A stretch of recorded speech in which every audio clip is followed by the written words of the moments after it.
8 থেকে 9,000 টাকা যদি আপনার বাজেট থাকে তাহলে চোখ বন্ধ করে নিতে পারেন সদ্য লঞ্চ হওয়া নতুন একটা স্মার্টফোন বেনকো V90 প্লাস। এই ফোনের দাম মাত্র 8,990 টাকা এবং এই দামে পাচ্ছেন খুবই সুন্দর একটা ডিজাইন, 90Hz রিফ্রেশ রেটের একটা ডিসপ্লে, 5000 mAh ব্যাটারির সঙ্গে 18 ওয়াটের ফাস্ট চার্জিং।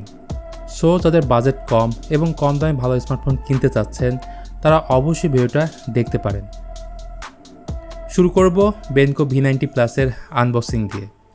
আনবক্সিং করলে বক্সে পাবেন beautiful device, silicon back cover, screen protector, headphone, SIM ejector pin, data cable এবং 10 ওয়াটের charger. Blue silver, elemental blue এবং লাইট গ্রে এই তিনটি কালারে পাওয়া যাবে এই ফোনটা। দেখতে স্টাইলিশ এবং বিল কোয়ালিটি খারাপ না। আর বরাবরের মতো রিং শেপের ক্যামেরা বাম্প আমার পার্সোনালি ভালো লাগে। উপরে আছে 3.5mm অডিও জ্যাক, নিচে আছে মাইক্রোফোন, টাইপ সি পোর্ট ও স্পিকার গ্রিল।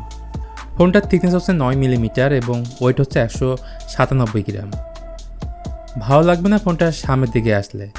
6.56 ইঞ্চির একটা HD+ ডিউডপ নচ দেওয়া হয়েছে, যেটা আবার 90Hz রিফ্রেশ রেট সাপোর্ট করে এবং এই ডিসপ্লের রেজলিউশন হচ্ছে 720x1612 পিক্সেল।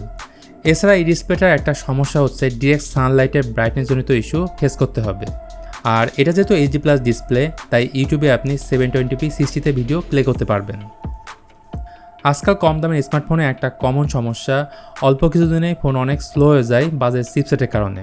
বাট বেনকো এখানে বেশ ভালো কাজ করেছে। তাদের এই ফোনে ব্যবহার করা হয়েছে ইউনিসক T606। সত্যি বলতে 12-13 টাকার ফোনেও এই সেম চিপসেট দিয়ে বাজারে লঞ্চ করা হয়ে থাকে। 4GB র্যামের পাশাপাশি এই ফোনে আছে 64GB স্টোরেজ, আর 4GB র্যামের সাথে আপনি চাইলে আরও 4GB র্যাম বাড়িয়ে নিতে পারবেন। তাছাড়া এই ফোনটাতে সফটওয়্যার হিসেবে ব্যবহার করা হয়েছে Android 13।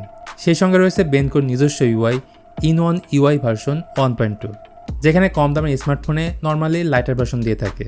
অ্যাপ ওপেনিং ক্লোজিংয়ে কোনো সমস্যা না হলেও মাল্টিটাস্কিংয়ে আবার একই সাথে 2-3টার বেশি অ্যাপ রান করা যায় না।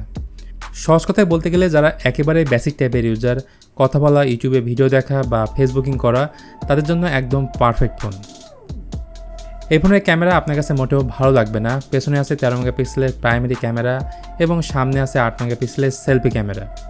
চেষ্টা করবেন দিনের আলোতে ছবি তুলতে, তাহলে মোটামুটি ছবি পাবেন। রাতে এই ফোনের ছবি একেবারে বাজে আসে।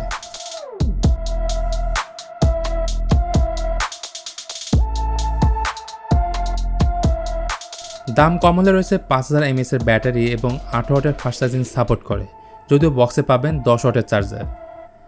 গাইজ, সব মিলে একটা কম দামি স্মার্টফোনে আমাদের বেশ কিছু বিষয় কনসিডার করতে হয়, এটাও তার ব্যতিক্রম না। কিন্তু তারপরেও বলবো বাজেট 8 থেকে 9,000 টাকা হলে এই ফোনটা আপনারা দেখতে পারেন। আজকের ভিডিওটা তাহলে এখানেই শেষ করছি। ভিডিওটি ভালো লাগলে please hit the like button, share করতে পারেন আপনার বন্ধুদের সঙ্গে।